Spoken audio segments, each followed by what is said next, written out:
Trending that way. We'll make a decision tomorrow. He's got to check in with the medical staff. He was in a normal jersey today, participated in every part of practice. So that's a good sign. Lately here maybe I've jumped the gun a little bit, or we've assumed guys would go in and weren't ready the next day. So I guess I'll put him at probable, but a strong probable. I was just talking to him, and he was talking about watching the game up top, and sometimes players will just take the game in. They're up there, whatever. They're talking with the other injured guy, but he said he always makes a point to just really focus in, take mental notes, sometimes even write stuff down. As a coach, what does that mean to you? Student of the game.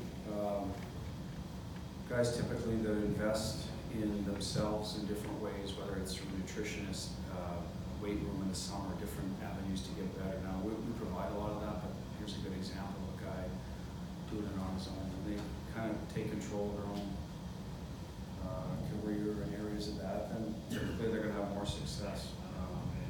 Maybe that started at a young age for him. He had to overcome a few things, so he probably learned that you have to be a little bit ahead and smarter and be thinking one play ahead to have success. So that could be just a kind of a byproduct of how he got his foot in the door now that he wants to continue to sort of see what's out there. I mean, you can watch the video after, but you've already played the game, so I think you're already biased to what's happening. Being up there, things happen fast, so I think you can, although it's slow up there, but I mean, you haven't played it yet, so you probably think, what would I do here? Oh, that's interesting. So you are engaged in the game. That's actually a little trick. We try to get players who don't play as much, that are missing shifts, young guys, say a Frederick who came up, or a Bjork. You should play the game through Marchand's eyes, who's out there every shift, maybe if you're not playing as much. It keeps you engaged in the game. Players playing. I'm sure earlier at some point you had to maybe talk Patrice into taking a few more maintenance days, and now it's probably going the other way, where maybe he's coming and saying, I'm going to take the optional today, or I'm going to take a maintenance. I mean, how is that worked out? No, I think Bergie would like to practice every day. We're mindful of it. He's more open about when things are, or when the timing of having a maintenance day is. I think before you did not want to be that guy. He's got a lot of pride, right? He wants to get out there and he wants to work on his game, so it's twofold. He doesn't want to see the other guys seeing him not practicing, and he wants to get better. So we've kind of had to encourage him to do that. He's bought into it now, so with the help of the medical staff, they have a good feel for that. I don't have a strong opinion. When he wants a day, I trust Bergie pretty much in every area of the game. So if he feels he needs a day off, unless there may be one time all year I'll say, Bergie, do you really need it? Because I want to get something done today. And that has not happened this year. I think once last year I asked him. Did he go on the I can't even remember when that was. I believe he did go out. A couple of guys. I think it was him and Marshall. I want the whole group out there. We had something we had to work on. It was important to have our leaders leading in that particular practice. They could have. Was Bergie, is that maintenance today? Yeah, he should be good to go tomorrow.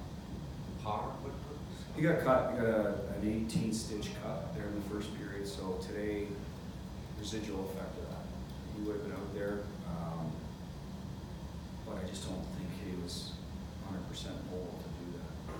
So you don't know what he would be. I would hope it settles down tomorrow. But I don't know. Richie came back much better today. It's kind of an ongoing issue. Hopefully, we get a solution to. Really through no fault of his own.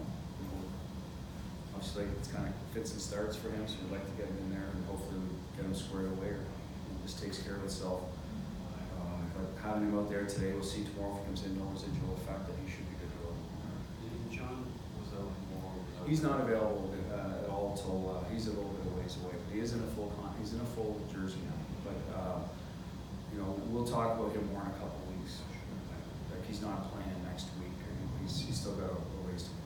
And then Kevin was with the group for a while. Yeah, a little setback, I guess. They wanted to hold him off. Don't think it's major, but again, I think from day one with Kevin, we're being really cautious at every turn.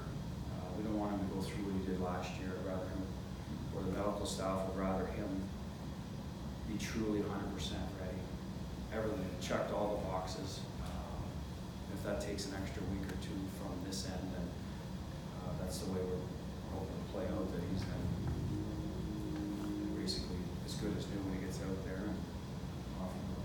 What's to you, Torey's, in terms of the transition game, what does he bring to it that's the most important? What does he do best in that? Well, his vision up ice, first of all. Second of all, his execution, passes the puck well. And then composure. Some guys won't let the play develop. He has the ability to kind of slow it down in his mind. So you put those three things together, and I think he's got chemistry with certain guys that kind of know.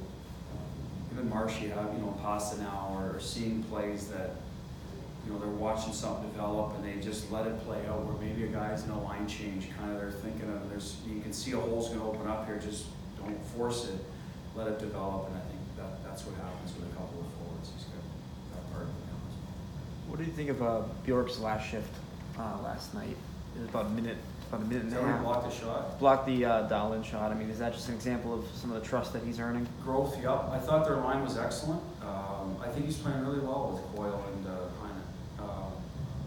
One reason we went back to it, we started Coyle with Krejci. We're still taking from one to help the other type of thing until we get healthy. And I just like the way they play together. I think they're slotted where they're best suited for our team.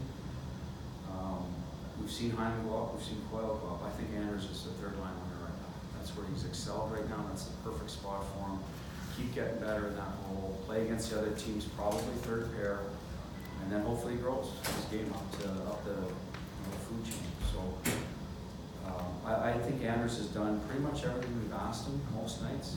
If he doesn't, we correct him. But in terms of effort and what he's trying to do, play in the right way, we'll call it, he's giving it to us. And hopefully that results in a little more penalty kill time for him, a little more trust there. Our power play's kind of set, unfortunately, there. That's going to be tougher to get into, that's Jake and Heinen a little more right now.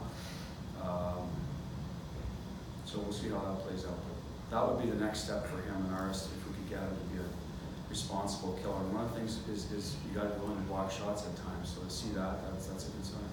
And with Coyle, do you have enough of a sample size here to say, okay, I like him on the right side, or is it third line sort of? Where do you think? I've always liked him third line center because it makes our team. I do believe we roll four lines consistently. When we start playing a heavy schedule, we're better. Can he play right wing with Krejci? Absolutely. Am I sold on that being his best spot, that versus center, just as an individual? No, that's a small sample size. So to answer your question, it's probably three parts, right? Yes, I believe he plays well with Krejci. Is he a better center than right winger? Time would tell if I kept him there. What's best for the Boston Bruins? Third line center. Thanks, everyone.